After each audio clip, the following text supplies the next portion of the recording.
And hello and good afternoon, everybody.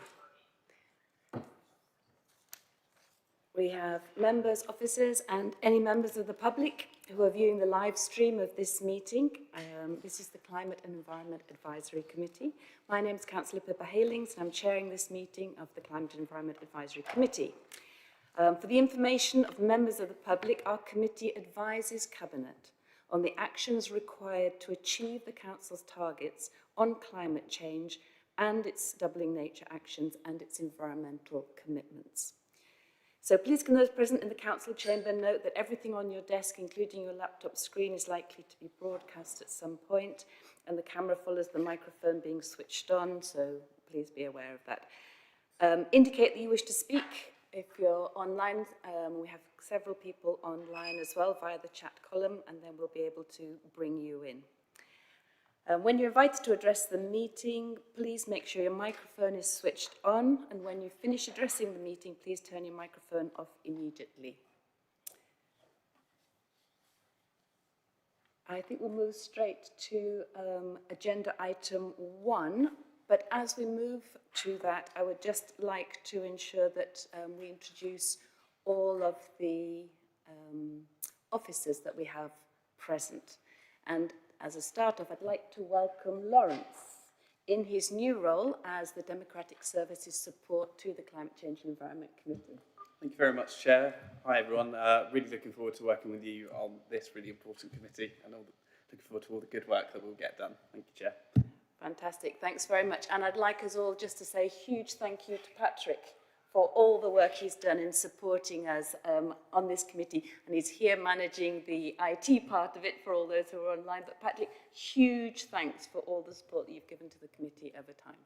So thank you very much. And then if we can have the other officers, I understand Bode is online.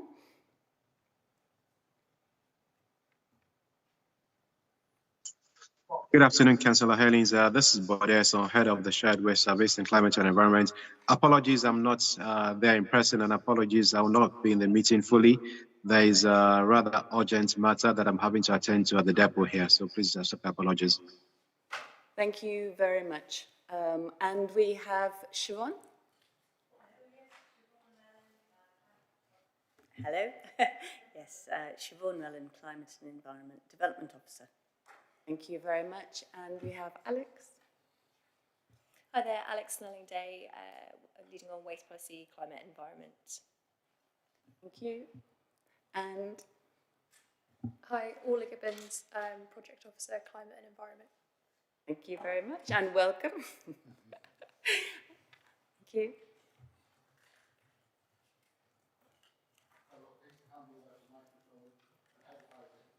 And that's Peter Campbell, Head of Housing without a microphone. So we'll, I'm sure that will be sorted out. That's wonderful. And if I could now introduce the two vice chairs. Yes.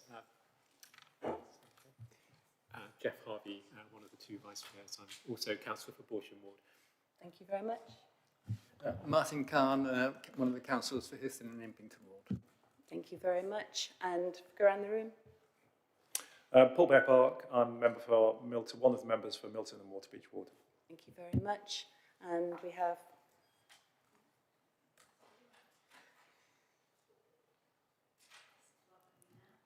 I'm Natalie Warren-Green. I am the District Councillor for the Longstanton Ward. Thank you very much. Ariel Khan, Councillor for the Horston and Cumberton Ward. Thank you very much. Hello, I'm Councillor Lisa Redrup, another one of the councillors for Horston and Cumberton Ward. Thank you very much. And we also have... Hi everyone, Toomey Hawkins, District Councillor for Caldicott Ward. Thank you very much. Wonderful. And also online, I think we have to... Bunty, do you want to introduce yourself? Good afternoon. Yes, Bunty Waters, Councillor for the Bar Hill Ward. Thank you. Thank you very much. And I see we have Sue online too. Hello, Sue Ellington, Councillor for Swasey Ward. Thank you, Councillor Sue. And also, are you connected, Councillor Siobhan?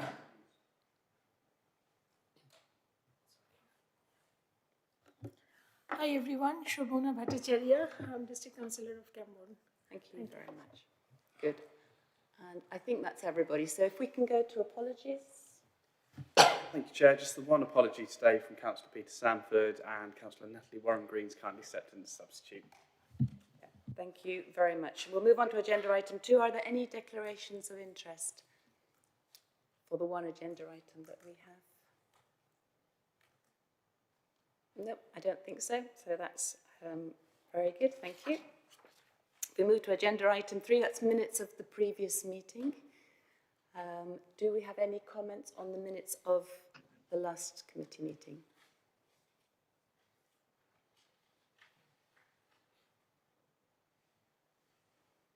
No. Well done, Patrick. Thank you very much. That's obviously well captured, I'm sure.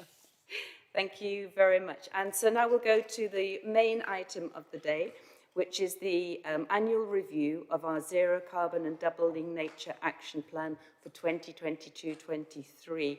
And Siobhan Mellon, I think you're going to be presenting this report. Thank you very much.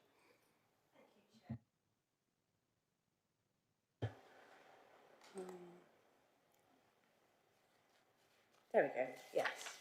So in December, we brought a revised Zero Carbon Doubling Nature Action Plan and a progress update for the first 6 months of 2022 to 23.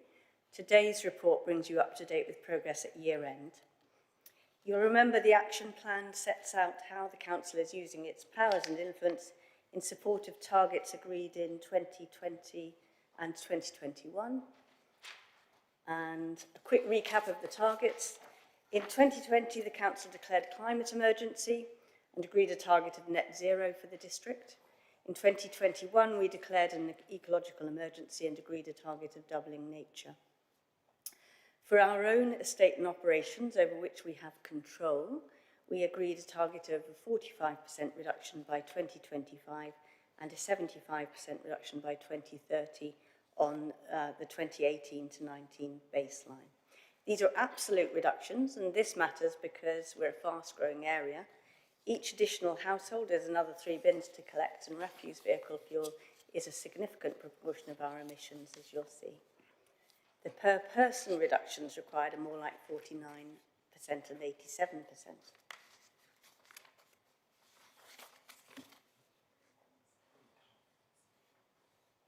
So just to provide some context, just over 1 million tonnes of CO2 emitted from South Cambs in 2020. Those are the latest figures. The figures are actually published by central government on a local authority basis at the end of June. And so in future years, we propose to provide this update a little later in the year so that we can bring you slightly more recent figures. So as you can see, transport is the big item in South Cambs at 45%. Industry, commercial, public sector and agriculture, I've lumped those together, it's about 26%. Domestic in grey, 22%. And land use change and waste management are the 2 small sectors there. And that's carbon dioxide emissions there. So that's a 41% reduction since 2005. And emissions in 2020 were 6% down on the previous year.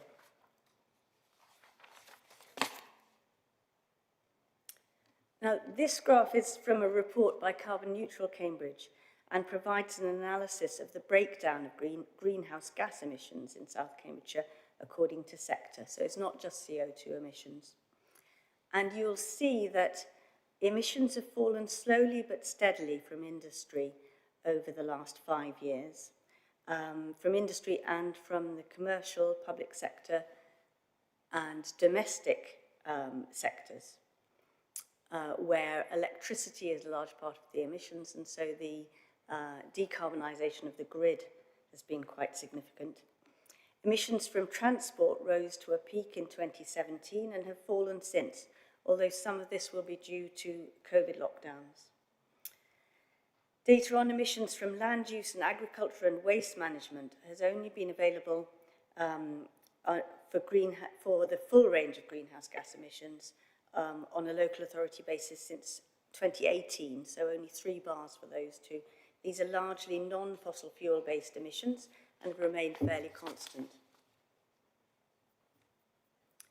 So our approach is to use our widening circles of influence on our own estate, lead by example, use our direct influence through policies and procurement, and use our wider influence up, especially the lobbying work done by members, down or bottom up with our residents and communities, and sideways by sharing good practice with local authorities and other organisations. So 65 actions in the current plan.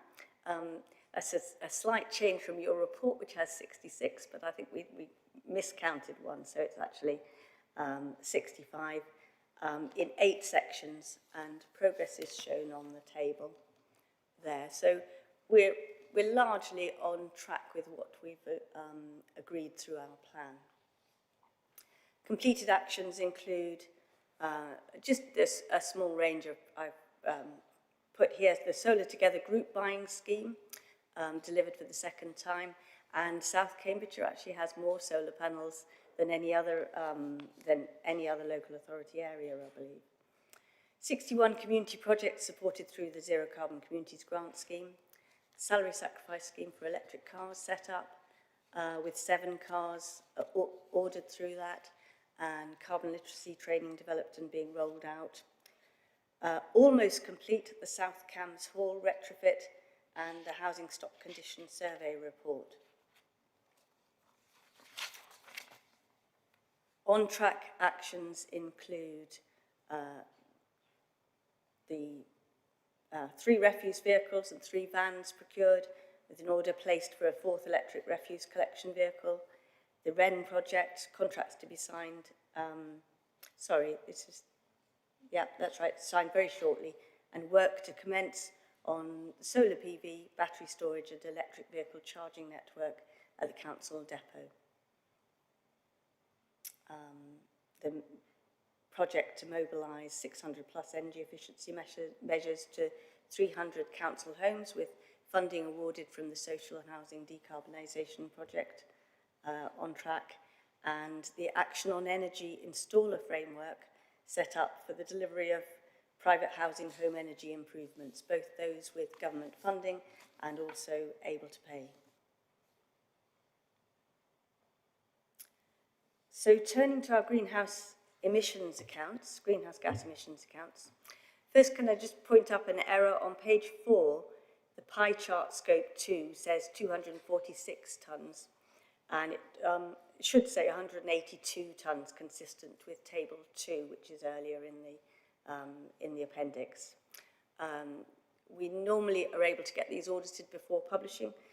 We haven't this time, but hopefully everything else is accurate. If not, we'll bring it back.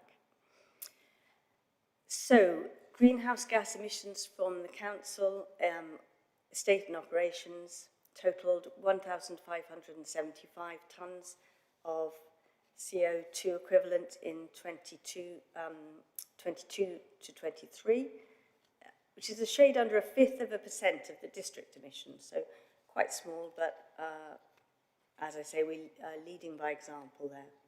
So the breakdown is shown here. As emissions from buildings fall, emissions from the fleet assume a greater proportion, and in 22 to 23 were 70% of gross emissions, with South Cambs Hall, the small sites, generally the communal rooms on sheltered housing, taking up 12% and 10% respectively, and then business mileage at 6%, with streetlights in the Water Beach depot, both around 1% or less.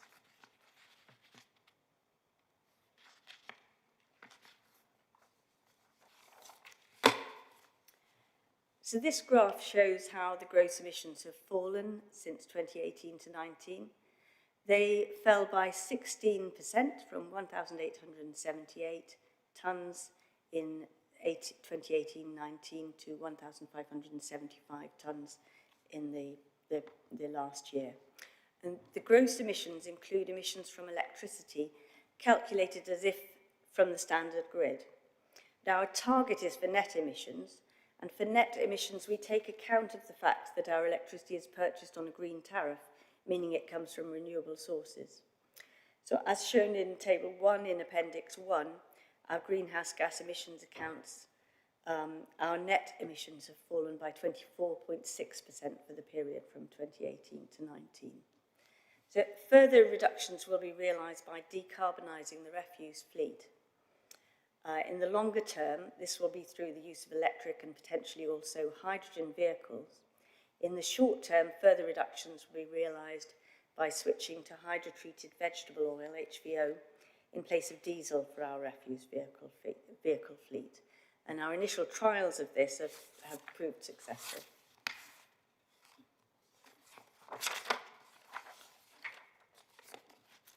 So I'm now going to go through the proposed revisions and new actions. There are 6 of these. So the first one, Revise Action 1.1. This makes reporting more efficient by bringing the wording into alignment with the corresponding action in the corporate business plan, but nothing substantial there.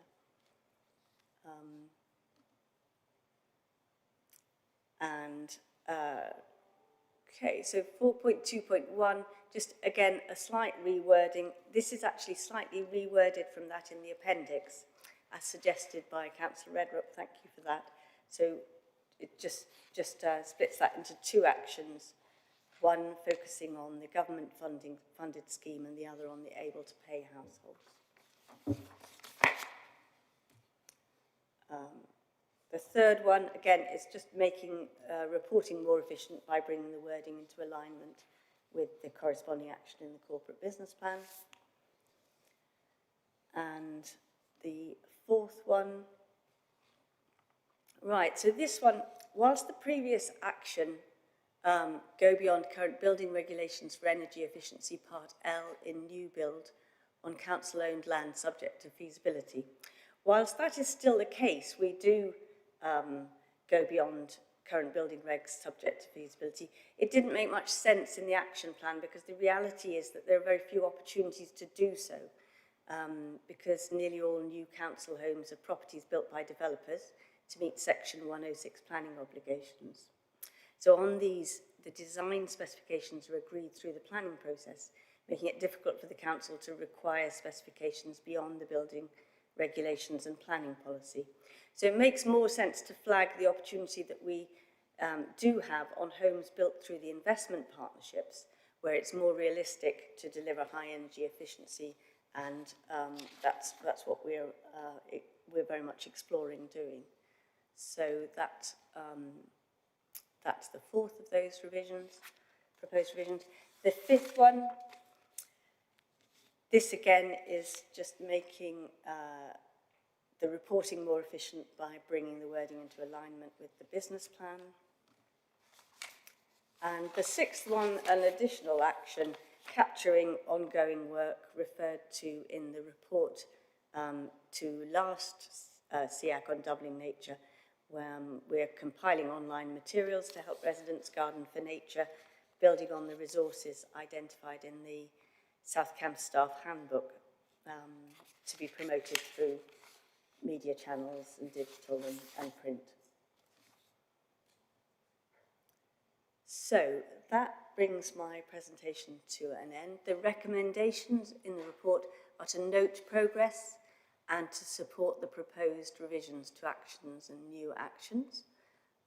Obviously very happy to answer any questions. Thank you very much, Siobhan. It's amazing to try and condense that into those few slides from what's a very dense report and a very important report. So good. I'll open it up to any questions. Councillor Shavona, Vice Chair. Thank you, Yvonne. It was a very nice presentation with lots of statistics, bar chart, and mathematics and statistics. So can we have this can we have those slides on the website? Or we'll be receiving it, right? That's fine, thank you. So that's my major question. And so when it says a South Cams Hall emission 12% and tons of carbon dioxide, and it came up in a couple of the slides that in the South Cams Hall emission, carbon emission is quite high. Is it because of the lights and It's not a carbon dioxide. How did you measure this measurement of that South Cambs Hall emission? And another one is interesting that when you showed the land use and agriculture, and that also showed just next high after the traffic. And what are the use that it shows so much of a high carbon emission? Yeah, thank you.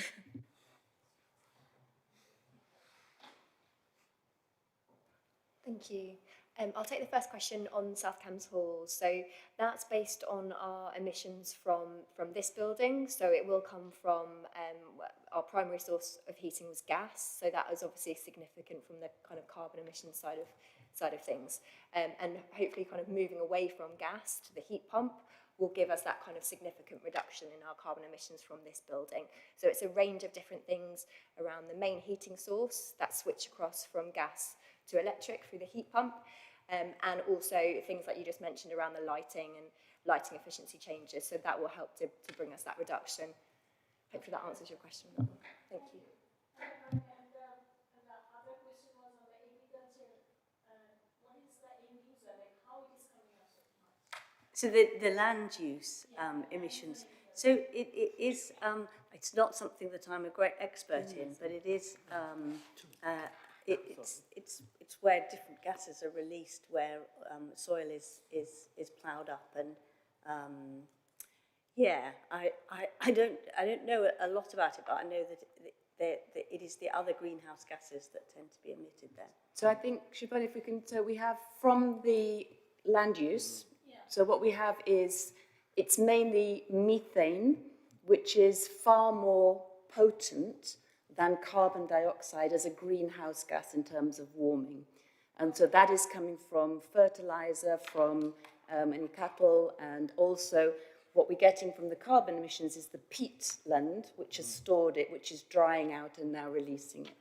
Okay, this is the methane effect, and that is actually causing the more. Okay, thank you. Otherwise, naturally, the plant product, they will emit carbon dioxide as a biological stuff. Okay. I think the additional one that, as Siobhan mentioned, hadn't been involved in the accounting before was peatland. So we're in an area, as we close towards the fenlands, have a lot of peatland. It's drying out, and it is releasing the stored carbon. So that's something very particular to our area. I mean, I'd comment that in this area, actually, peatland is not terribly large in our district. It's much more greater in fenland than other areas. That's largely carbon dioxide that's emitted from peatland. Methane is from, particularly from animals, ruminant animals such as cows and sheep, which produce methane because of the rumina they break down, and that's reducing carbon rather than oxidizing it.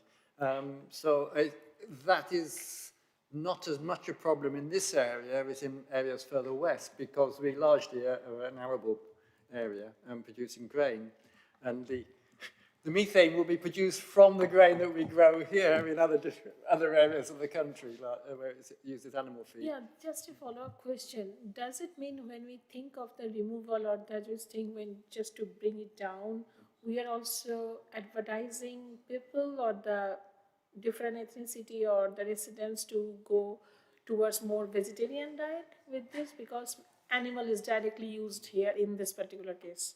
So I think we can move, there's a question about what to do around what we call sticky, which is difficult to change. But in the strategy, it's what we can do around sustainable regenerative farming and agriculture and food waste. So that is something that's now becoming part of our strategy. So Siobhan, perhaps later we can come back to that after we get the questions, as we look at what we're doing in the future. Siobhan. Just on Shabana's first question around South Cambs Hall, before going to Councillor Dr. Tumi Hawkins, I think it would be good to note the co-benefits in our reporting.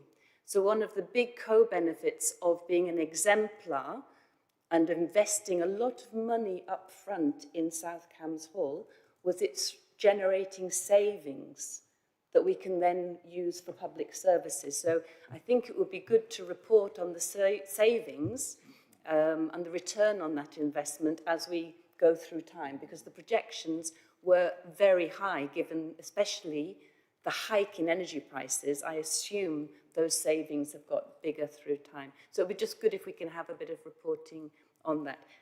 Councillor Dr. Toomey Hawkins. Thank you, Chair. Thank you for the report, Siobhan. A couple of things. The first one that sort of intrigued me was on the Solar Together group buying scheme, where you mentioned that we have the highest number. What is that number? Do we know? Yes.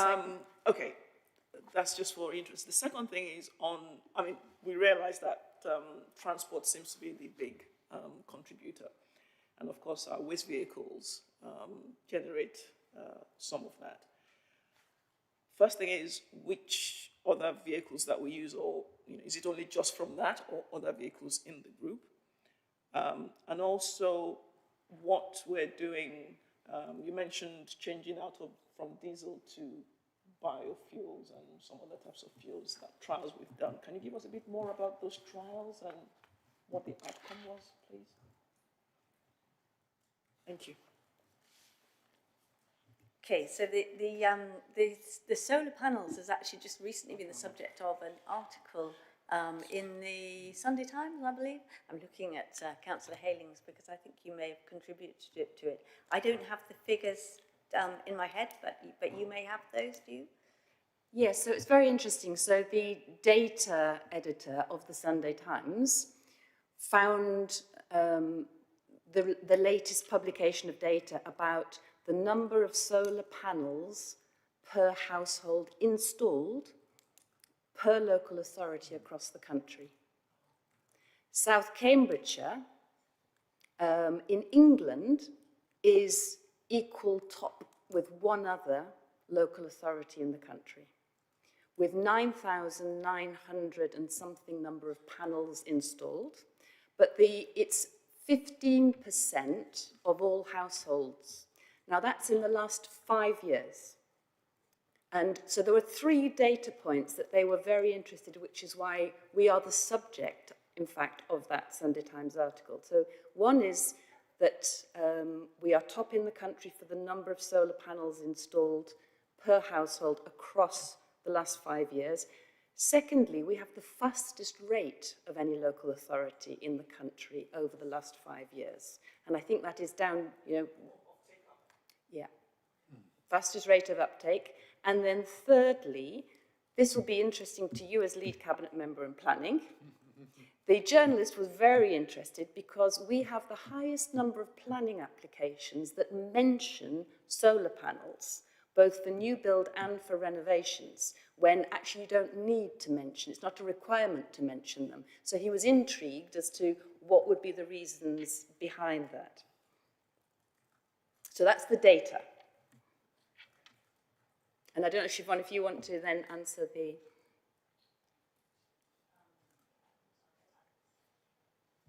Yeah, sure. So, Councillor Hawkins, you asked about HVO, didn't you, in terms of the vehicles and the trials? So, yes, so we did 2 trials over the last kind of financial year, over the last 12 months, looking at how the kind of large bin lorries kind of responded to using the fuel directly into those vehicles as a substitute for the diesel.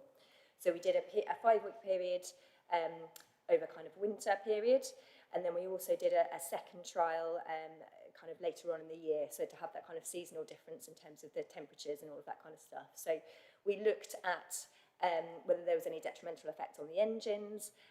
We looked at kind of whether there was a kind of cold mornings influence in terms of how they performed. And we also looked at the kind of driver feedback in terms of how the vehicles actually drove as well as the actual fuel consumption. So we found that there was really positive feedback from the drivers in terms of how the vehicles performed. We had no detrimental effect on the kind of engines and the performance of those vehicles. In terms of fuel consumption, we were kind of comparable with diesel, if not slightly under. So that was positive as well. So where we've moved to is last year we came to, as the shared waste service, we came to both councils and kind of secured the kind of funding to basically transition a third of our fuel away from diesel onto HVO. So that's what we're now kind of working on this year. We will, however, be looking to kind of revisit that and see if there's an opportunity for us to kind of move further away from diesel and increase that HVO usage. But obviously that comes with a kind of a budgetary kind of decision associated with it. So that's something that we'll come back to both councils with. I do have Councillor Paul Bearpark coming in, but is it about the fleet at all and about transport? Good, because can we just delve a little bit more into our own fleet? So I did have a question about the HVO. So I suppose I know there's been quite a bit of stuff in the press about the EU mandating sustainable aviation fuels, and that's created a lot of discussion about kind of the sustainability of that. So I think they're hoping to move to synthetic fuels eventually, but that's not commercially viable at the moment. So it will be kind of biofuel based to begin with, and they're wondering, is there enough source of that fuel for aircraft? So I suppose my question is about when we're buying the HVO, what measures are we putting in place to try and ensure that it is sustainable or as sustainable as it can be? Because obviously there might be kind of negative impacts such as land use and fertilizer.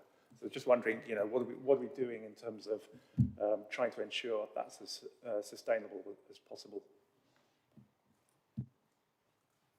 Yeah, so the biofuel, the HVO, is sourced from, well, it's accredited through a standard body, which is the ISCC. I'm just struggling to remember quite what that stands for. I think it's International Sustainability something. And so they do their checks and ensure that it's sourced sustainably. It's largely from waste products, in fact, but that is a body which is approved by the government for it being sustainable.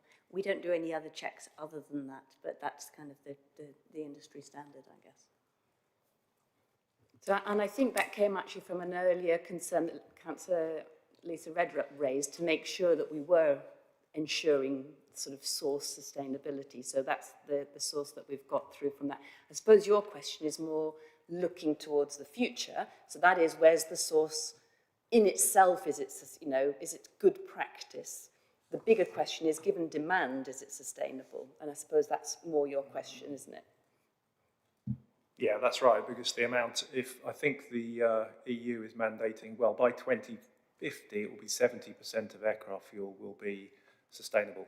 And if it's not synthetic, it is an enormous amount of fuel to source sustainably, one way or the other. And that's, I think, is where the concern is coming from. But that will only kind of increase gradually between now and 2050.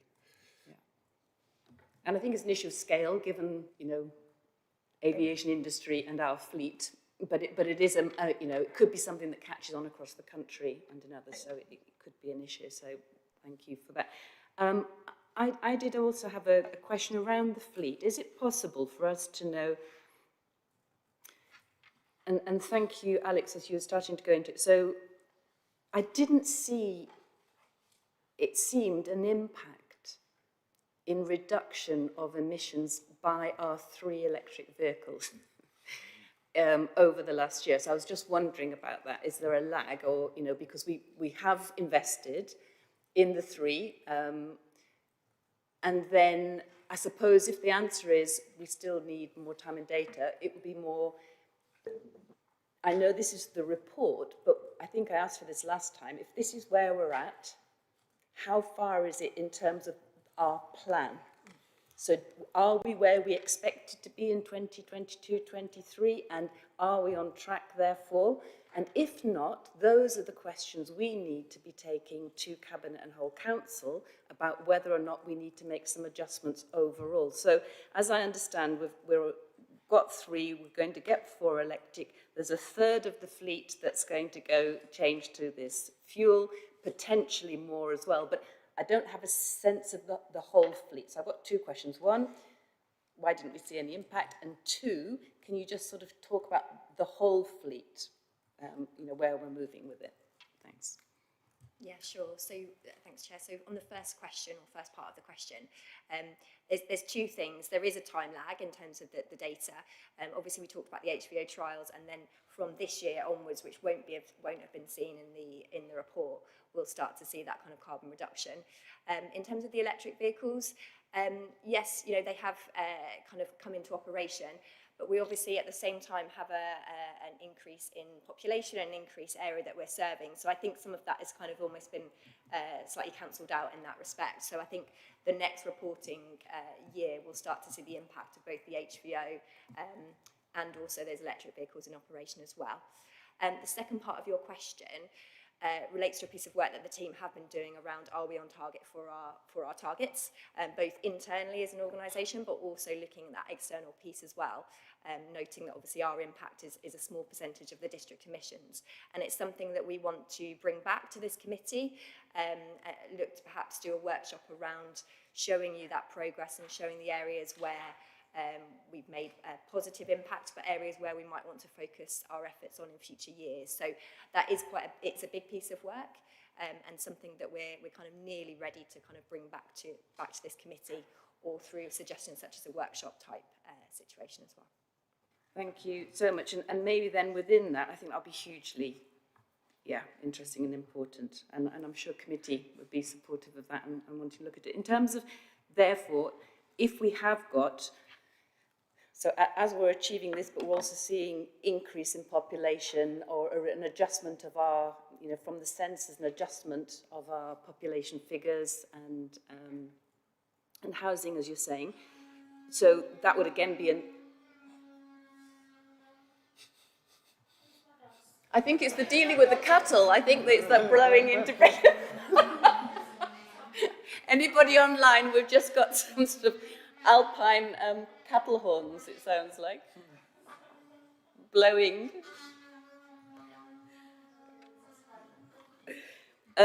Yes, so if we're actually, as we're trying to meet our targets, the targets, you know, are moving away from us because of increases in growth, we need to look at that as well and sort of see if there's an adjustment. Yeah. Okay. Thank you very much. Councillor Paul Bearpark. Yeah, I just wanted to comment and question on the theme of transport. So I suppose one of the things is, given that you showed that for South Cambs, such a significant proportion of our emissions are related to transport, it was extremely disappointing to see that the CPCA did not approve the local transport and connectivity plan at the last meeting. And I do hope that they will manage to approve it at their next meeting. The second thing I wanted to ask was just about Scope 3 emissions. If I can, if we can work through the noise. We should take a pause. Maybe, well, actually, what we could do is just check. Can we just find out if this is going to go on and therefore what we do? It's just like a series of sounds.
Thank you, everybody. And after a little adjournment, because of some building works that have been going on, we are now restarting our meeting of the Climate Change and Environment Advisory Committee.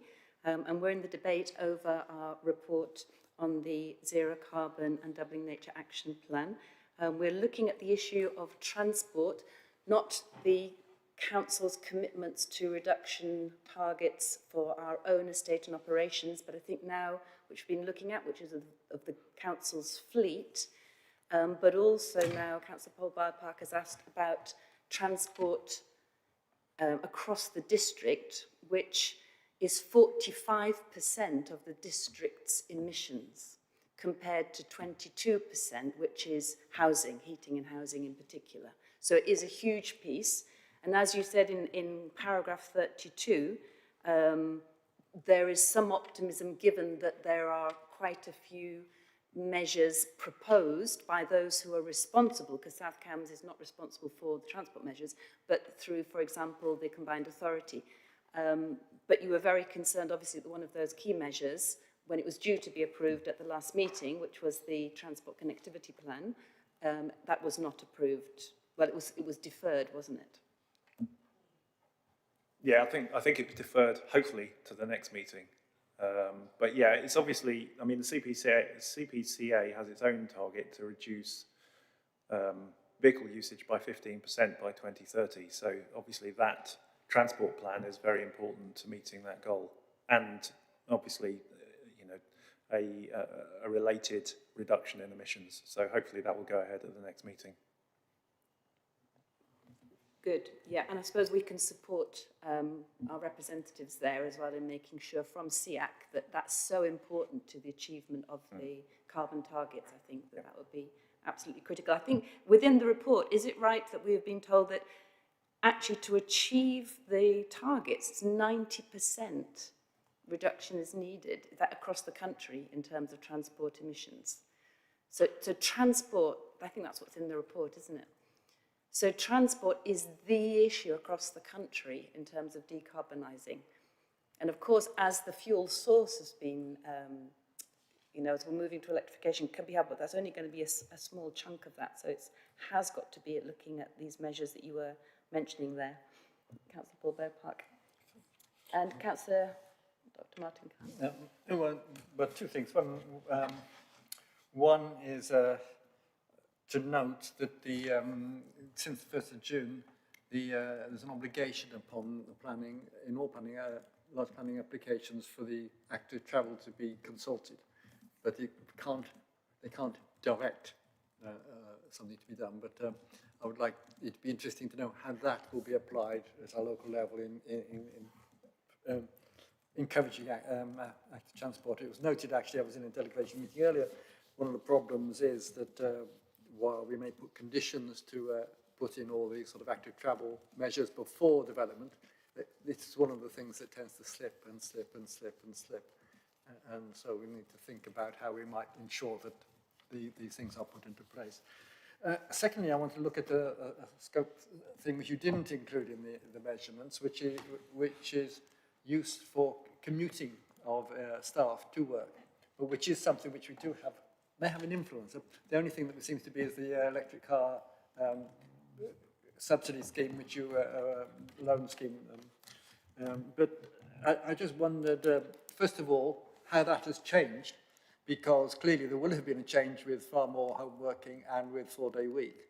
And it would be interesting to know the impact that has upon the fuel emissions resulting from commuting. And I know that quite a number of staff commute from quite long distances, so it may be actually more than the actual business use. So it is a relevant issue. So it's also, therefore, relevant what type of car they use, very much so, in that particular case, because if they use electric vehicles, it makes a great difference than if they're using fossil fuels. So I just wondered what you might comments upon that element in terms of, even though it's not counted in directly in our direct usage. So a couple of comments there. First, to go back to the active travel and the difficulty in developments of getting that, you know, the fact that tends to be delayed. And actually the toolkit that our communities team produced for developers was very much around sort of problem solving, what got in the way, and helping good practice on that. I mean, it's only one thing, but it certainly will hopefully help. And then on to the second point on commuting, we don't have data for that. That's the issue. And we could consider collecting data. Back many years ago, we used to do an annual survey just on one day. We haven't done that for a number of years, but that would at least provide something that we could sort of monitor. It's bound to have gone down very considerably, yes. Can we, on that toolkit, is it possible to share that? I think, and especially thinking of, you know, councillors and ward councillors when planning applications are coming through, that's something that they could use when they're, you know, looking at making comments. But also, I think in terms of the planning committee members and chair of planning committee, I think it would be, you know, making sure that we're actively making use of that as well as officers, but members are also. Use of any lessons learned that the communities team has come up with. I think that would be very good. I'd also just note that there was an article in the national press today which shows that a legal challenge has been launched against the government for slashing the active travel budget nationally. So, you know, it's something that we've still got to really push for locally, but we also need the national picture around investment in active travel to improve. Yes. In which section did we add the plastic reduction? Because this is a 3.3, work with partners. It is lots of technological thing. Is there anywhere we also included the plastic reduction thing? Which point? Yeah. So Siobhan, where we've got the issues of the things that we are doing as well, which includes the reduction of single-use plastic, can you explain to Siobhan where that is, both in the report and perhaps, you know, within the action plan itself, things that we've committed to? So it's a completed action in the first section of the table in Appendix 1. Review the use of disposable single-use plastic within the council, but it's also a very important part of our waste policy in terms of the district, and actually Alex may wish to say more about this, as, or indeed Rebecca, who is with us online and has just recently come back as waste policy manager. But we, I mean, the waste policy team is working on reducing waste across the district, including plastics. Thank you, Siobhan. When you say the waste policy in the last two climate meetings here, I am always emphasizing on the food plastics, like the food product plastics. The single-use plastics actually comes from that resources, like lots of sandwich boxes, lots of drinks. So that I always keep saying this, 30 years before we did not have this problem because the food used to come from our own kitchen.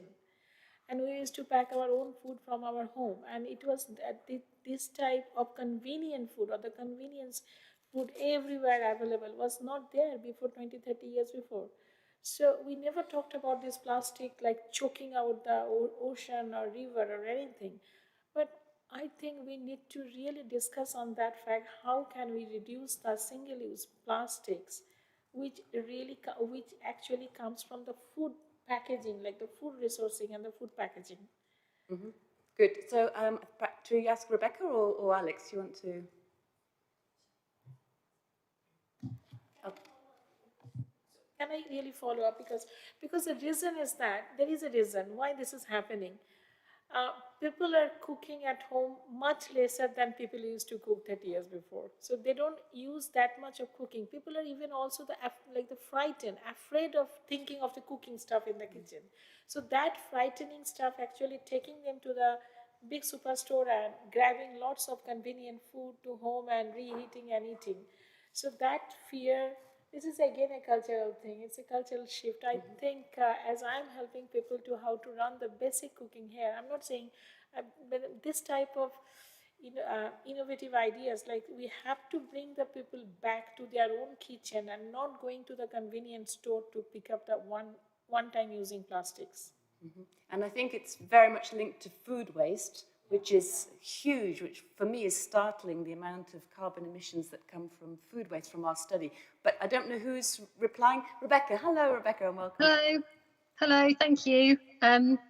Yeah, so just to sort of add a bit of reassurance there. So we did, not so much last year, but the year before, we had quite a successful push on promoting reusable plastics or just reusable items in general, a lot of which were obviously replacing single-use plastics.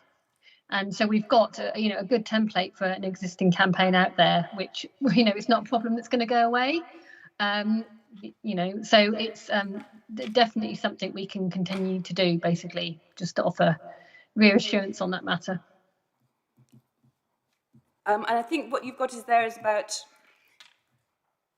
it would link to your cooking issue, I think there, Siobhan, so for those who can go back to the kitchen, it's about then how do you store that material, which is one of the issues for saving food. And you were saying about using reusable plastics on that. So you've got some materials around that, as I understand, Rebecca.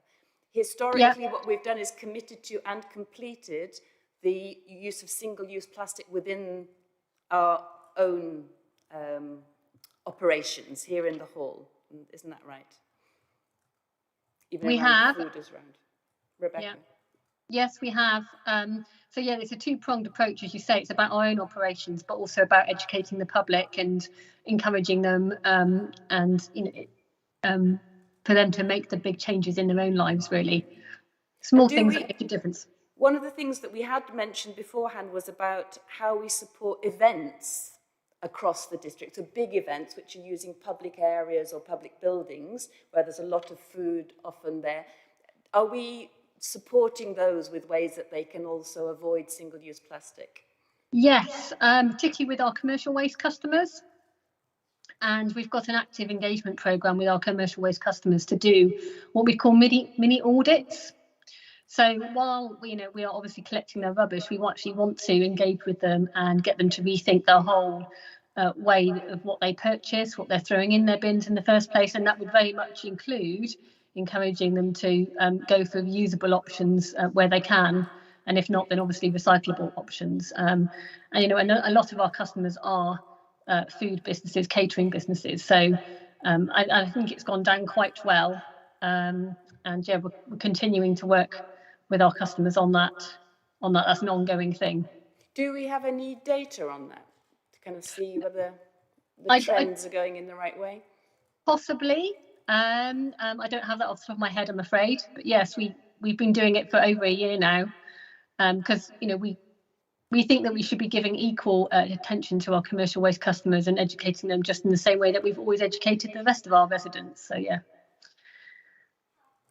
So, as because I was actually studying on that, the study says that UK food market is currently £170 billion, and among this, the packaging market is £25 billion, and there are 200,000 people are working there. So we actually have to use all the wordings very carefully, maybe like from the one-time plastics to the paper packaging. So that should be our intention, or the home packaging, whatever. So there are lots of people are already in the work with the £25 billion like economy and market is going there. Yeah. But then we are talking about the ocean cleaning, river cleaning. These things are really controversial. So we may have to say that the changing of from plastic to the paper or more, which is more sustainable for the earth. Yeah. Councillor Martin Khan.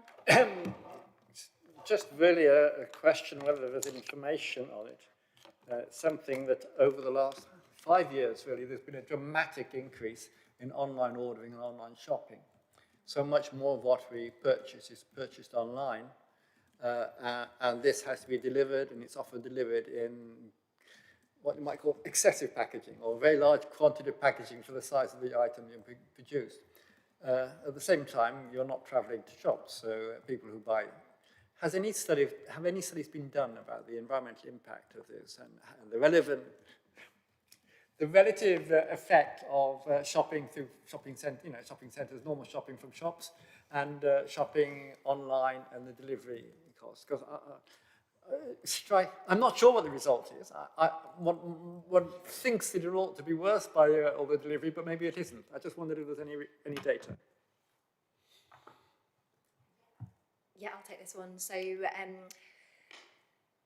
So kind of looking at the kind of a kind of government legislative level, we obviously have had the Environment Bill a couple of years ago and associated that with the Resources and Waste Strategy at a national level. And that dealt with a lot of some of those issues that you're mentioning around kind of responsibility on manufacturers and responsibility on the retail sector as well. So there are new schemes coming online in terms of putting extra responsibilities on those producers around the materials and how they package them, but also interesting along the actual products themselves, around their lifespan and their longevity. So a lot of that is wrapped up in that kind of guidance. It's called EPR, around extended producer responsibilities. I wouldn't say I've seen all the data on exactly what that impact looks like, but a lot of those issues are being dealt with at that level to kind of put extra responsibilities on those producers. So that in turn should help in terms of the carbon footprints and obviously the waste footprints of those particular items. But this is responsibility during the manufacture and production. A lot of the costs here in the distribution, which perhaps is a separate organisation. How would that be enforced? I mean, obviously, kind of businesses have got their own net zero kind of schemes as well, and we've overall got those as well. I think kind of bringing it back to where we have that influence as a council, we are kind of looking at those kind of consumption habits and talking to people about them through kind of zero carbon communities, but also through the kind of waste champions group that we have as well, and kind of trying to look at those behaviours and encourage people to think about where they can reduce their footprint. So that is something we are trying to do, and within our gift to kind of do as well. I think that's why it's important to have data, because as you see, I'm interested in this field, but I don't know what the data are. I don't really know which is better, and it will be really interesting to find out. Do we have any powers under trading standards to take action on this? I'll take that one away. Thank you. Thank you. I did note in the report that there was a talk about how this is linked to the waste and resource strategy ourselves, and within the corporate business plan, sort of aligning this more. Could you just explain a little bit more about that?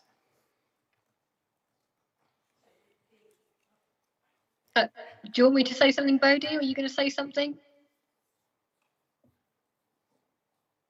I can come in. Thanks, Rebecca. So as a group, we're part of the recycling in Cambridgeshire and Peterborough.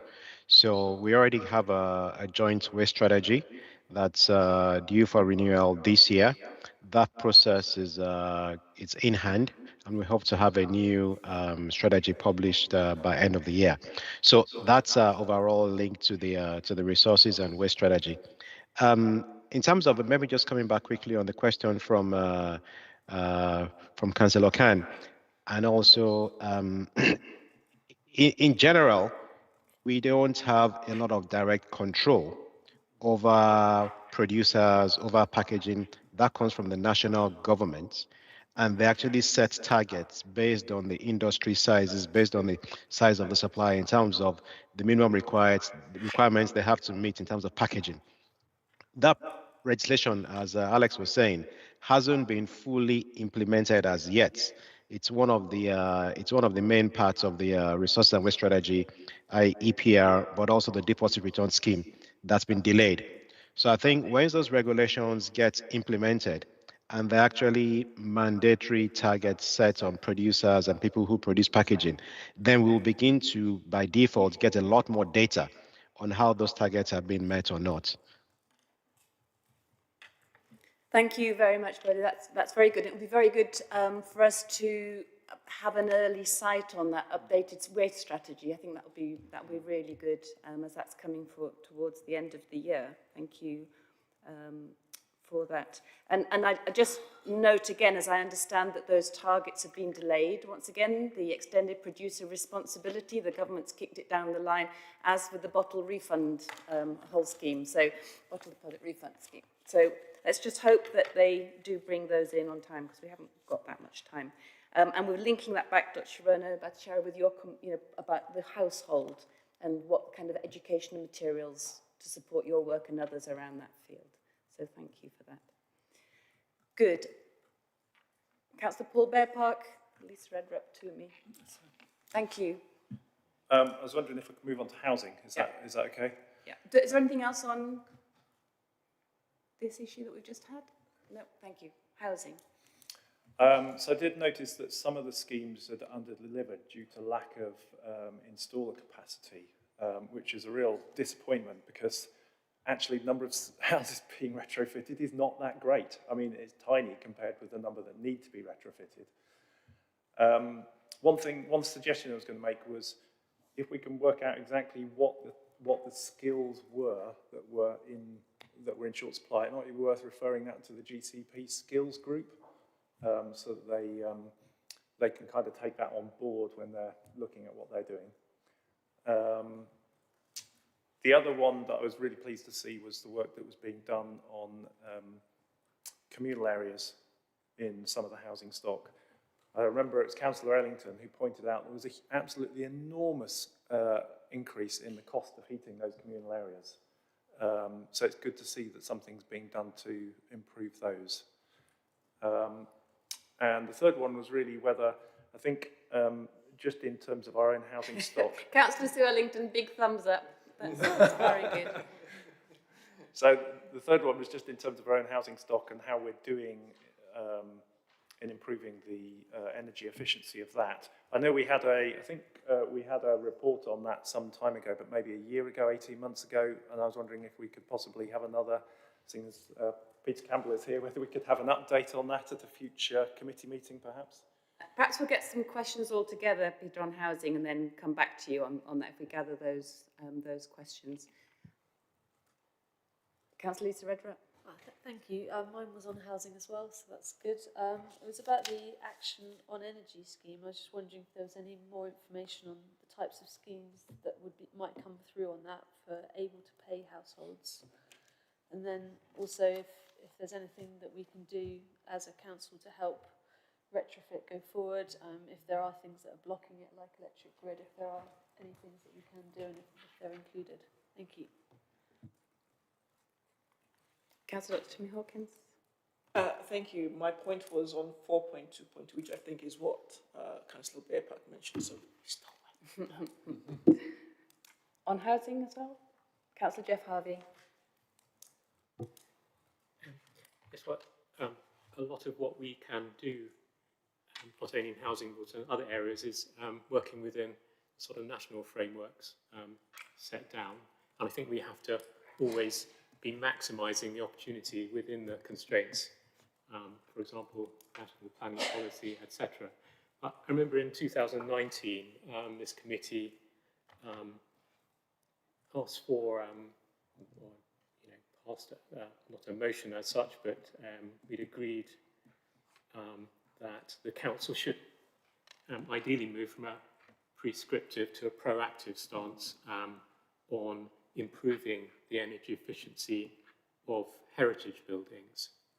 And then later on in 2022, the council passed unanimously a motion on the interpretation of the guidance in the National Planning Policy Framework, in that though the harm to heritage assets can always be balanced against the public benefit, that specifically the public benefit cannot be blind to climate change.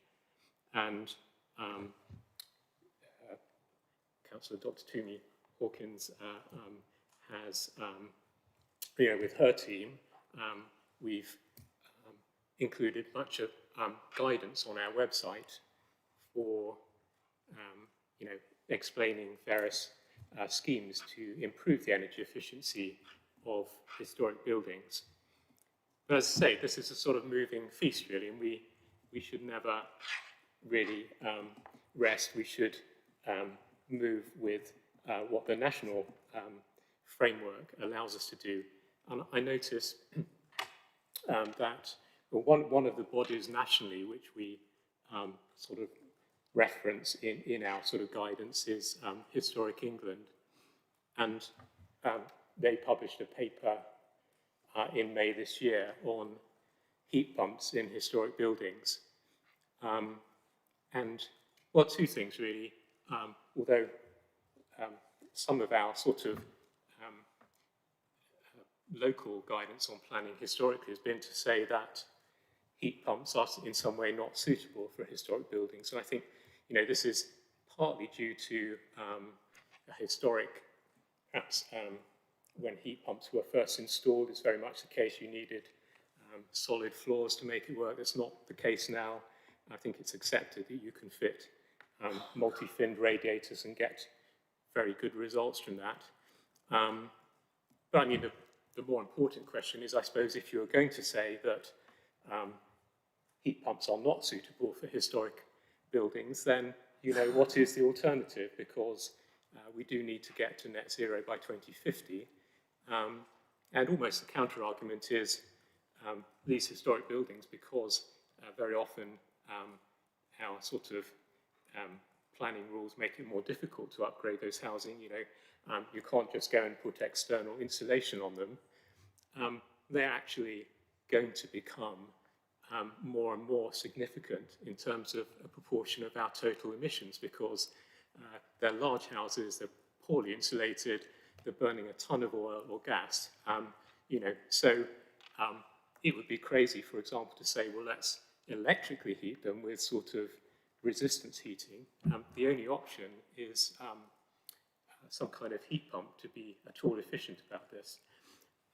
So in this paper, Historic England, published last month, they really update that view and say, well, actually, particularly air source heat pumps are very suitable for heritage buildings. And they also make the point that the visual impact of the external condensing unit, in, I think they say, 4 cases out of 5, nobody actually noticed these air source, you know, cabinets, if you like. So really, in as far as they can, giving guidance to our conservation officers that these visual aspects really are not that important in their view. And I think we should, in any way we can, sort of shift the dial, if you like, to allow those things to be considered more readily. I suppose one of the reasons we have to do this is because we have to regard, as I've said, historic buildings as a unique case where we can't follow the ideal, which is fabric first, because often, you know, the historic aspect prevents that. So I think we have to keep on this and keep moving forward on this because of the changing environment.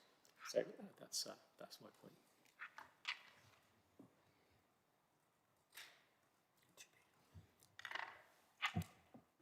Thank you. If I can just come back very quickly on Councillor Harvey's point about its planning rules not allowing. So, Councillor Dr. Moyes, can we kind of, because we've gone around, so maybe what we'll do is we'll come back to those points that were raised, and Peter, perhaps you can help us with some of those points raised, and then we'll come back to, I think, in the round to that one. Right, okay. Can I just add to the one, so once again, you know, acknowledge and recognise, I think, a few things that we've seen in the report, things that we did ask for, and that was around, you know, the ability to apply for and win, you know, these different government grants that are coming out. And the report shows that, you know, multiple grants have been won by the council to address this really difficult issue about retrofitting. We continue to lobby the government about not short competitive funds. I think this will feed back into the skills issue. So nationally, the Local Government Association has looked at this, and businesses will not skill up until they know that what the market is there. And the market is huge, but at the moment, all of the grants are just short-term grants. So they're not, you know, building up. But I think will there be an answer to your question. So we have got the good funding in. I see the 300 properties that have been, had the works done to, you know, ensure the energy efficiency on those, and that will be bringing down bills and making sure people, you know, are warm as they're coming up to winter as well. And I see the mention, which since 2019, we've been trying to get a stock audit to know. We know that a good number of homes did have the Warm Homes Grant sort of fittings. We've got this new fund that has helped do the 300, and then the report says, and we don't know how many still need work done until we get the stock audit report of the condition of properties by early 2024. So my question here would be, you know, when around in early 2024 do we get that? Once we have that information, that would lead to a big decision point in terms of what the council does with that information, in terms of decisions around funding for that, both what it can access and what it invests. So the question would be, how do we make sure another year doesn't go by, because we've got the business plan, you know, will be coming in for the next year as well. What are you doing to make sure we think about that issue for the housing management, asset management plan on that one, Peter? Thank you. So we've got a series of questions there, but you might be able to bring those together. Okay, I'll try and in order. So the first thing is that, as members will know, that we appointed a new repairs contractor last year, or it was a new contract that went to Mayors. As part of the assessment of the contractor, we did include their skills in applying for, and successfully applying for external funding. So that was a factor that we've taken into account, and they do have some national expertise which have already taken advantage of. I'm sure Siobhan will agree with that. So we've got better already. As you pointed out, we are largely dependent on the stock condition survey being carried out. We did delay the implementation of the stock condition survey, and your members will remember the tragic case that led to damp and mould being given some national priority. And we wanted to make sure that the stock condition survey also reflected the feelings at the time to address damp and mould problems in the property. So we did delay in order to make sure that the survey that we were asking for was totally fit for purpose, and we didn't need to go back to the same properties to do another survey just about damp and mould. So no apologies for that delay there. It was perfectly appropriate. The survey has now started. I understand from Eddie that we got the first data back last week, and they did 150 properties within the first week. We've not yet checked the quality of that, and that is something that Eddie is tasking doing, is to revisit some of the properties to make sure that the standards of the survey meets our standards, so a bit of quality control before we go a bit further. It's planned that the survey will be completed towards the end of the calendar year, so October, November time, which is a long time, but we are doing we're aiming to do 100% of the housing stock, and that means that there will be several attempts to contact each person. So we don't want to just do a few and then assume that that's a representative sample and gross it up, because quite often the people who we struggle to make contact with, struggle to get into the properties, are the ones who are hiding problems. So we're doing every effort. After that, with the information that we'll get back from the stock condition survey, we will look at the remaining life of a number of housing components. It will look at the size of that. So in a simple example, it will look at a roof. It'll say that is a slate roof of so many square metres. That's got a remaining life of 20 years. We'll gross it up and we'll work out the cost for that and the priority of each item of work. And that will be back in front of members. early in 24, as you say. Hopefully that'll be February or March of 24, and that will very much guide our future plans. So I think that's answered the questions that you asked. But I want this opportunity to make another point, if I may. Siobhan looked at mentioned earlier the amended targets looking forward, and quite rightly recognised that it was difficult for us to specify energy efficiency measures in new properties that we were acquiring from developers. I was going to come to that one. Right. Well, can I just make a suggestion, if that's okay? And the suggestion was that we change the definition to focus on the properties that we develop with our partners through the SKIP partnership, which is fine. But what that ignores, there are a small number of properties that we build ourselves. So I suggest that the wording of that new target is altered to reflect the properties that we build ourselves, as well as the properties that we're developing in conjunction with our SKIP partnership. Thank you very much. And before Siobhan comes in, I had that as a sort of a next one around planning of that sort of standards. I'm quite uncomfortable about changing the wording. So I don't know what other members feel, because it is about ambition as well. It's about constantly trying to get developers to meet the standards that until we get the local development plan, we can't oblige them, but we're constantly trying to get them to up that energy efficiency as part of what we're striving to do. This would mean that we only do things around what we have direct influence over.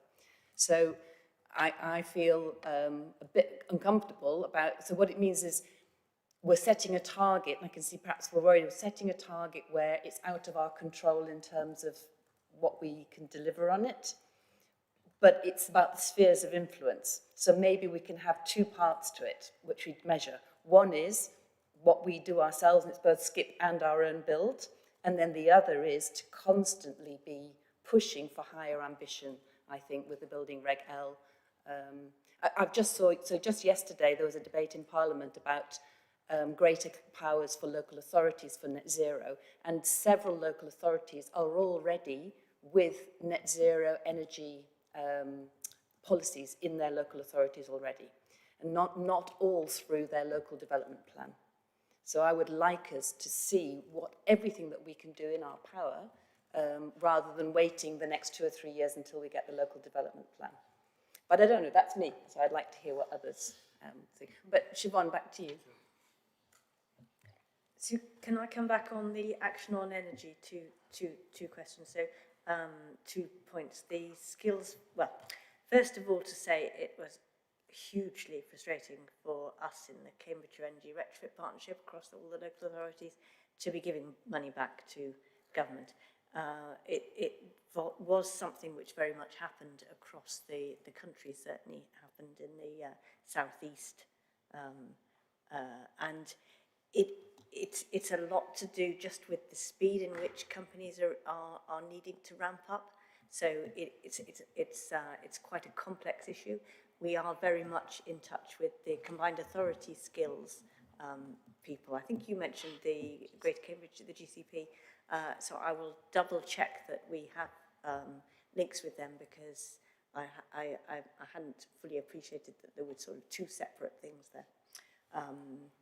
So that's the other thing just to say on that is that we only had one company delivering on the Hug One scheme, and so we've always been aware that we need to have a framework of companies, and it's taken a while just because of the complexity of the procurement to put that in place, but that is now in place, so we are in a much better position. The second point was about the action on energy, able to pay schemes. So our priority at the moment is getting Hug 2 set up, but all of the installers on the new framework are very much up for working with the able to pay market. And we've been very aware that a major obstacle to people getting retrofit is people not knowing what is needed and not trusting what is around. And so we are very hopeful that having a local authority branded scheme will really help on that. And we are expecting fairly shortly from the government now it was called Eco Plus and it's now changed to the Great British Insulation Scheme. So the Great British Insulation Scheme will be an incentive for households who are not low income to get some money off the work, and so we'll be working with our installers to promote that and for them to be able to come through the Action on Energy framework to get that work done. And we'll keep in touch about it with generally through the magazine and through other channels. Were there any other points that I haven't picked up there? So I think we do need to look at what can be done within these constraints of the current situation. It's very frustrating, as you say, that we can only build up the building, insist up to building regulation standards. We can't achieve, we can't insist yet without the new local plan, higher net zero standards. But you comment about the problems with social housing. I think we do need to look at what good practice has been done elsewhere. For instance, I don't know whether the extent that we could insist that even though they don't have to build up to modern the highest building standards, they might be easily adaptable. Because if you're this is a problem, for instance, that would apply to our own council housing that we're buying ourselves. If we insisted that the house could be upgraded, then you could specify that when the actual delivery came. Whereas if you've got a house which has been designed difficult to adapt, that's more difficult. I just wondered the comments on that. And I can think of other situations where there are tools that might be useful for us to look at. For instance, in Scotland, there's a local development order which permits you to build a cycle store in the front garden. You can't do that in England, you need planning permission because it's in front of the building line. They devised a system, and it will be very interesting to look at how that's affected and whether it's affected active travel use in the areas where people are less inhibited about providing accommodation for their bicycles. There may be other examples elsewhere. I think we ought to be looking, we ought to be looking at these to see what can be done within the constraints that we've got. Thank you. And to go back, just a question around Solar Together before we come then to Councillor Jeff Harvey's point. So we were recognised nationally as having the fastest rate of installation and of the highest uptake of solar panels installed as a percentage allocation in the local authority. And we had 400, I think, just over 400 uptake of the Solar Together scheme that came through. So we've got, that means 400 of the package. So the 9,900 solar panels installed is the whole number of panels altogether. But per household, we're looking mainly around sort of £7,000 to £8,000. So as I understand, how we've leveraged private investment, householder investment where people can, is around over £3.1 million through the Solar Together scheme, where people have gone through a trusted accreditor, brokered by us as an authority, and they've invested. What we have tried to work out, I think, over this last year is there's been quite a bit of concern with the Solar Together scheme in terms of service and perhaps being overwhelmed, or of the people thinking of relative price. And I know that we've exchanged some correspondence around that. So now that we've got that as a completed action, would we be looking at signing up to the next Solar Together scheme, and would there be a way of reviewing consumers, residents' appreciation of that, or their experience? Because I think it could have been even higher. So just myself, I've received multiple messages of sort of concern about the Solar Together scheme this time. If I may, Chair, maybe I need to declare that I actually have solar panels installed by Solar Together. Declaration of interest. Declaration of interest. Yes, so it's disappointing to hear that you've had a lot of comments coming through to you. I mean, I would always recommend that people complain through the official channels, and I'm sure they perhaps did. But the number of complaints was not high in South Cambridgeshire. I don't have it to hand. I don't know all I might.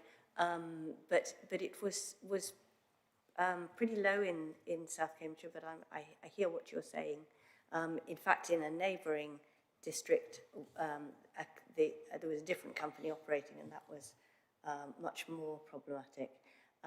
The Solar Together scheme is run on a county basis, and it's led by the county council.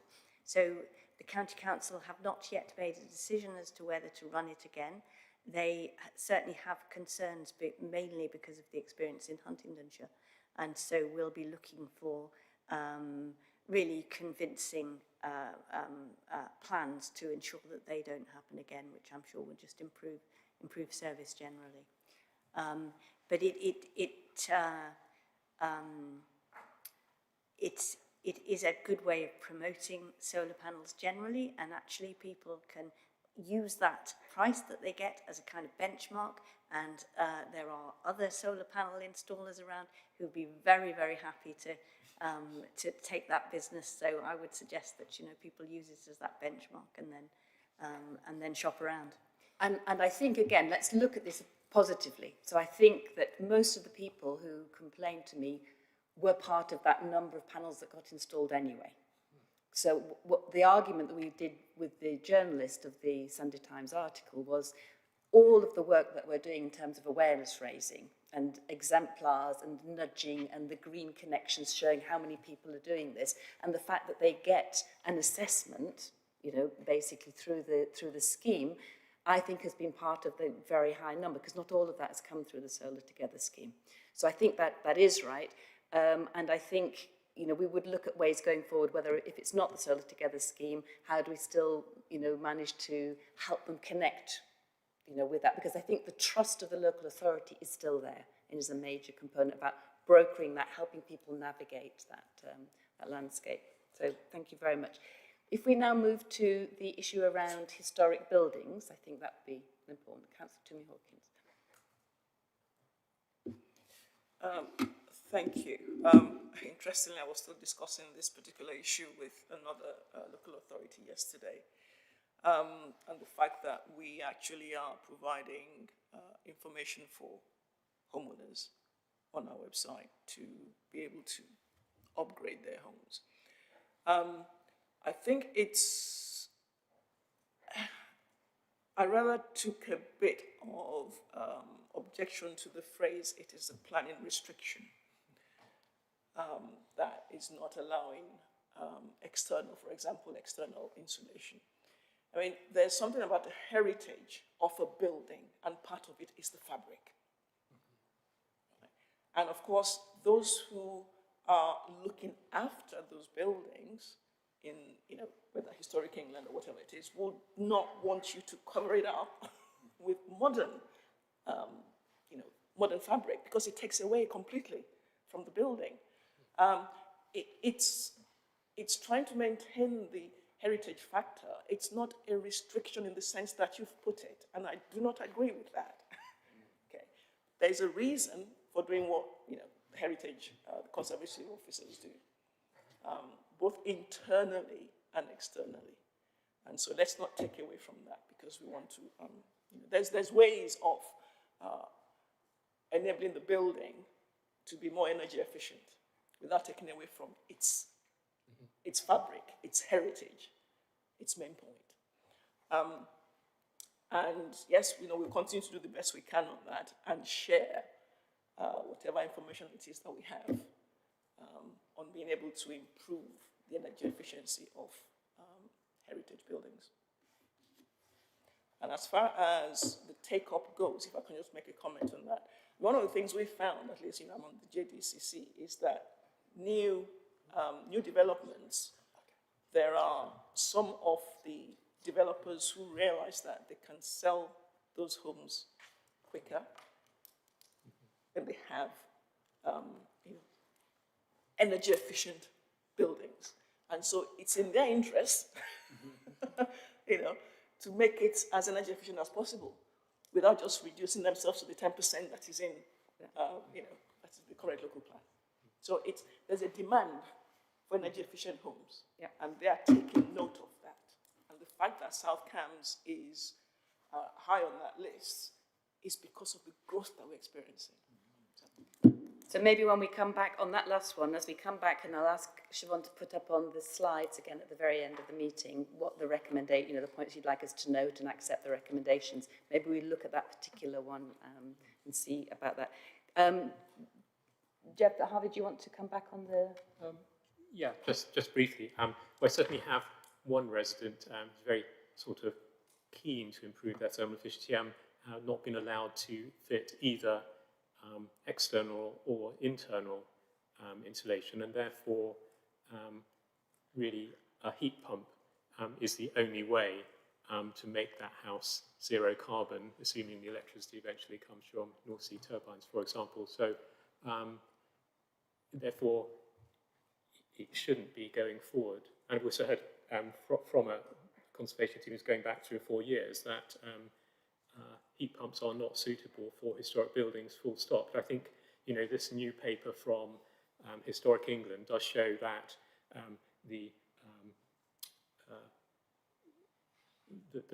their view on this is gradually changing, and therefore so should ours. I don't expect it to change overnight, but I think we just have to sort of keep an eye on this. Can I make 2 suggestions on this particular issue, sort of as chairs? One, there was an outstanding action, which was together with what we agreed with planning through the SEAC meetings was to achieve a balance, so that actually it's not only heritage that we're looking at. So rather than a restriction, the agreement was to say, make sure that a balance is being met, and it's being brought higher up the agenda so that you actually have to consider that. Then we said, it was agreed with the Built and Natural Environment team that a series of case studies would be brought, because what we were finding was there was very differentiated treatment, perhaps, amongst all conservation officers about their ways and views of that. So could we look at that across the board as a series of case studies of pending applications, things that have happened and were frustrated, and successful ones, so that, and then bring in the latest guidance that's happening at Historic England to make sure that we are at the cutting edge. Because given that we're semi-rural, and that was the other thing in the Sunday Times article, 45% of the houses, you know, are on oil. And so these are houses also that are the need to look, and that guidance that we give.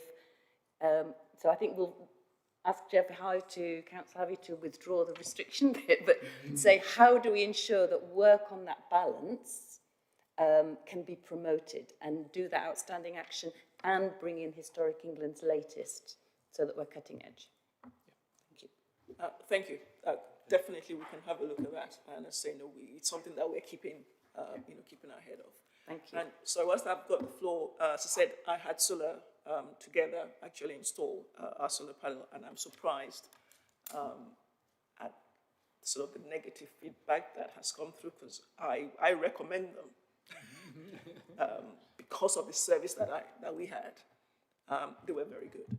Maybe things shifted because of the demand that they're going through. But I think there's an issue of demand. The demand, so that in terms of the speed of service and things like that, I think there's an issue. So it showed that we've got huge demand, so let's look at how we can best service that. Councillor Sue Ellington online with a question or comment.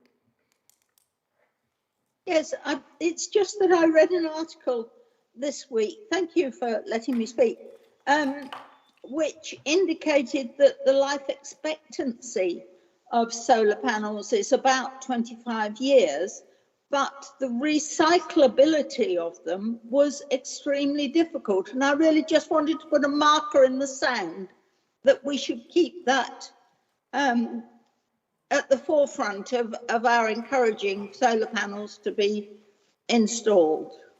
Thank you very much, Sue. And I think quite a few of us read that article. And in fact, upon that article, Vice Chair Councillor Jeff Harvey did write to Bode, and I don't know if he's online at the moment. He might be dealing with the issue. Do you want to come back on that? Yes, thank you very much, Councillor Herlings. We have noted that, and we have actually flagged that up to the next meeting of the of RECAP, the Recycling in Cambridgeshire Partnership. It's an issue that we need to tackle together with the County Council, who is the Waste Disposal Authority. So we've noted that, and we'll be looking at ways of jointly addressing that issue, which is something that's going to come up. Hopefully not in the immediate future, but we know that the solar panels we have now were installed not more than about 10 years ago. So they still have at least 10, 15 years to go before they reach the end of their life.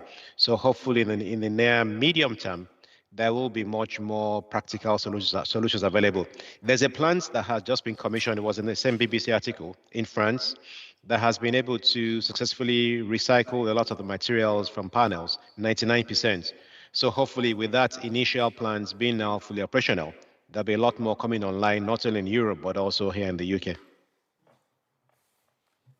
Thank you very much for raising that, Sue. That's a really important point. Again, it's a bit like the Councillor Paul Bearpark's issue about the fuel, you know, the alternative fuel. It's kind of the longer term impacts, environmental impacts of any, what seems to be a good thing right now. Thank you, Sue.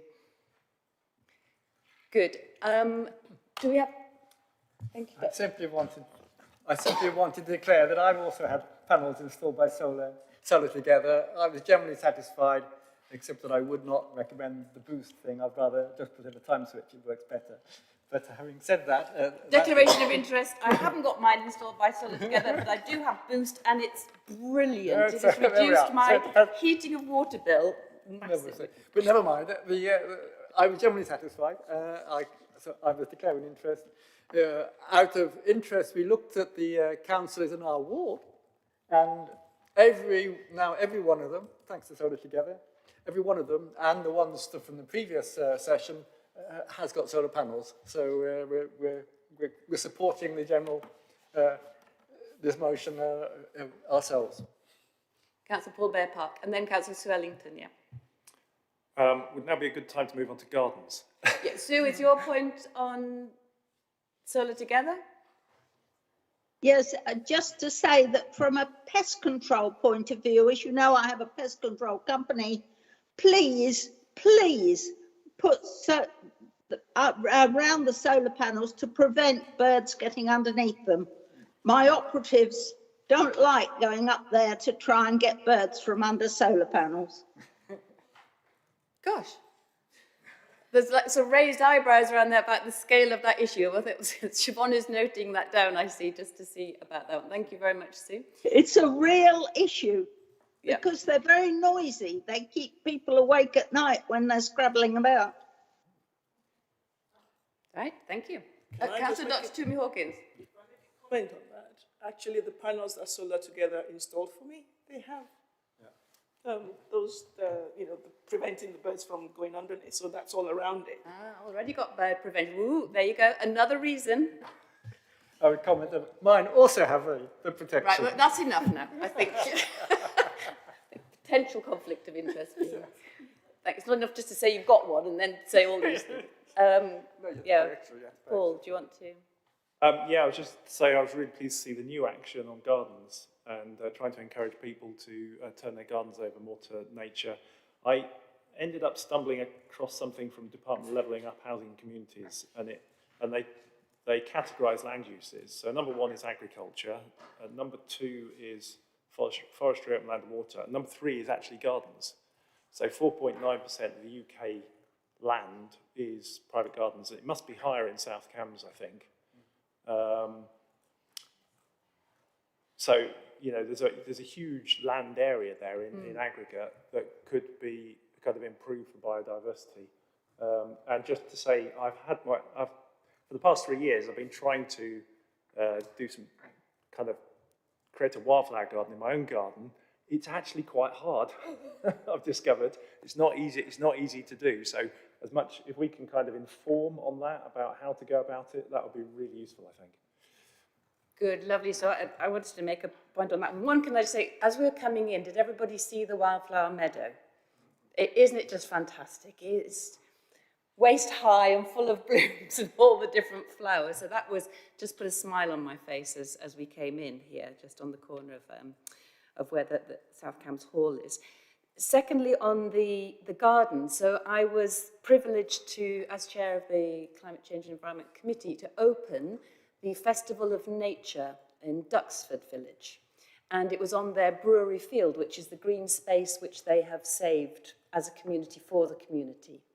And what they did was they had a big map of the village indicating all the gardens. And they asked all the people who came to the event to colour in their garden if they were prepared to. It was do wildflower meadows or put in the swift box or all of these different things, but saying that just have a look at it and see how the gardens connect nature all through the village. And it was a brilliant way of looking at a village, was through the garden perspective. So I thought that was a really nice thing that Green Connections, our green carbon, zero carbon community thing could do.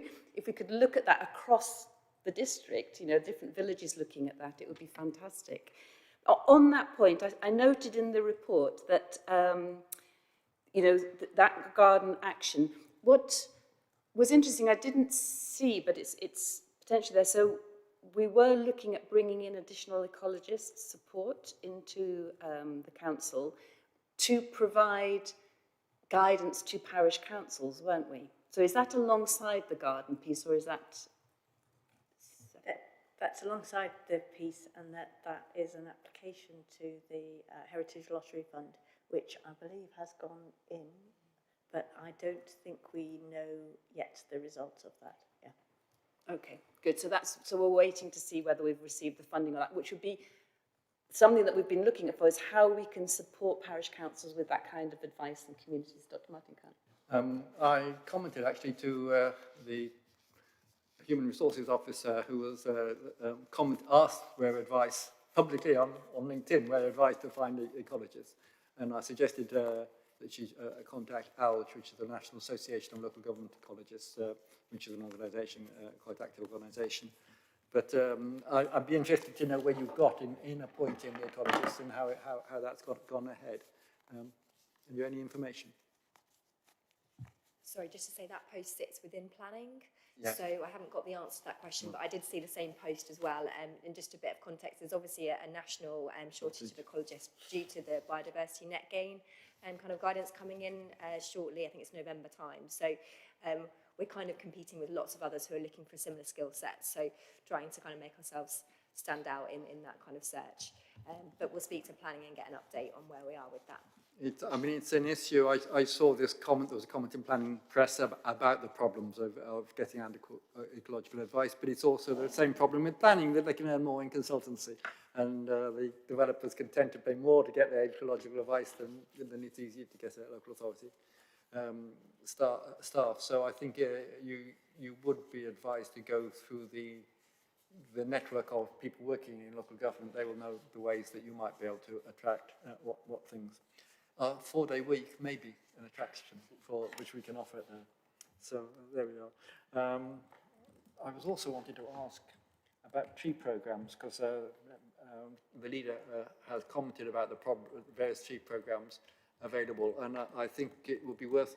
There are apparently some tree programs which are running, which you would be able to get 2 years grant, which is running out of the application running out at the end of this month, and then a later date for getting 1 year grant for tree programs. One was linked to HS2. She suggested, I would suggest that you might contact, I don't know if you know about these, but if not, contact the leader. She's given some advice on that. I'm not sure I do, but I'll certainly follow that up and find out what that's about, yeah. Good, thank you. So with an eye on the time, I was wondering whether we could bring the slides up, Siobhan, which are what we're doing as the committee, which is in terms of noting the report and then looking at any of the recommendations. I think that's slightly different from what we have in the report, isn't it?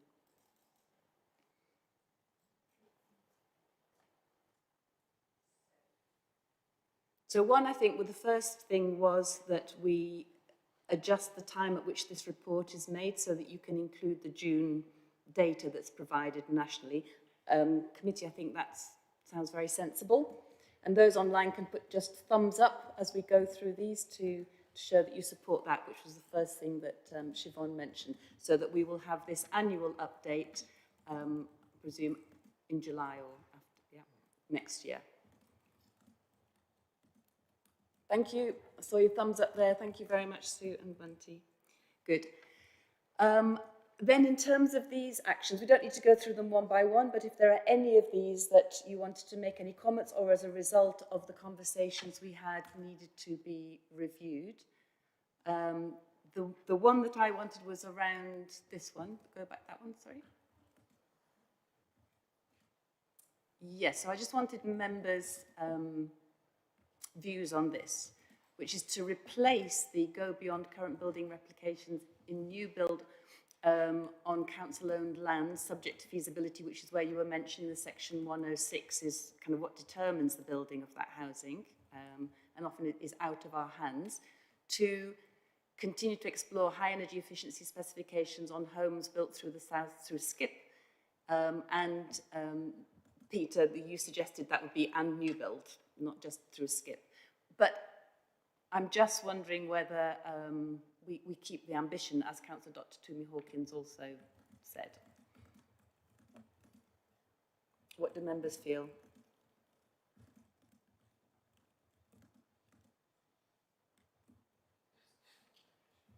Yeah, I think I agree with the suggestion maybe to split it into two, kind of one that is more kind of under the council's control and is more measurable, and the other one which is more of a more encouraging and general and less measurable action.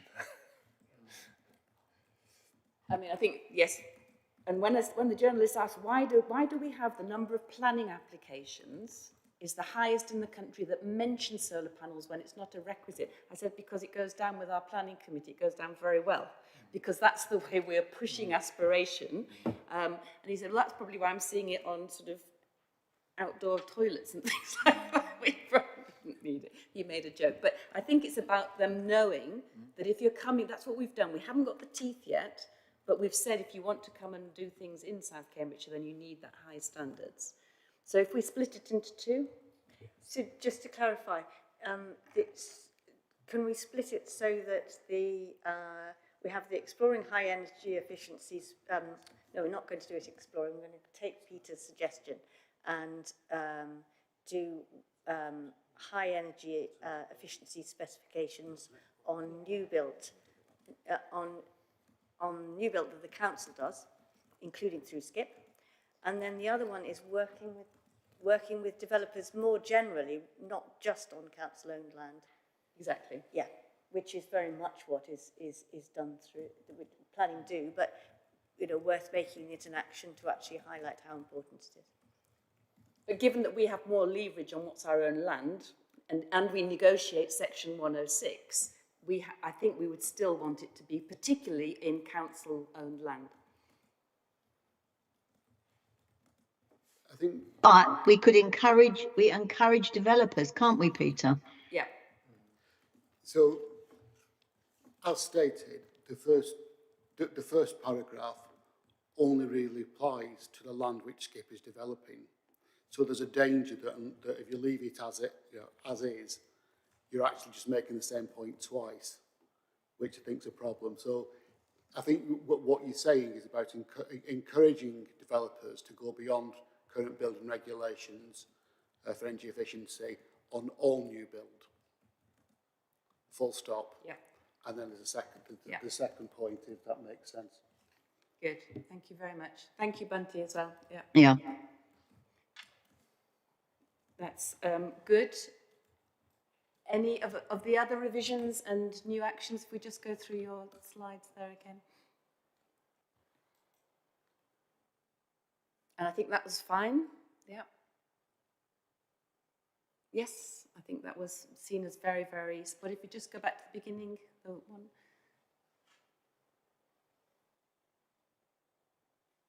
Yeah.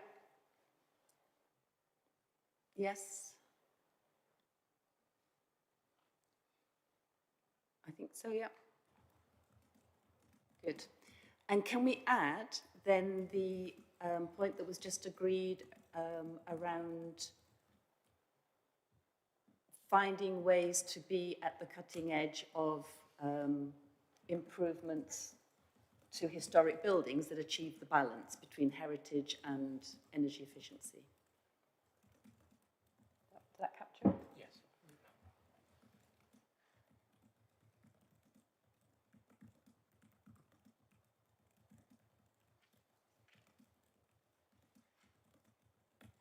Great, and we look forward to the workshop that's coming up, where we look at, the progression, sort of the plan tracking of that and what that might mean in terms of decisions that we would advise Cabinet on, in terms of whether we need to act faster on some things or change the focus on some things. That's really good. We also said about the toolkit around active travel in planning, so also sharing that with members here and also the planning committee.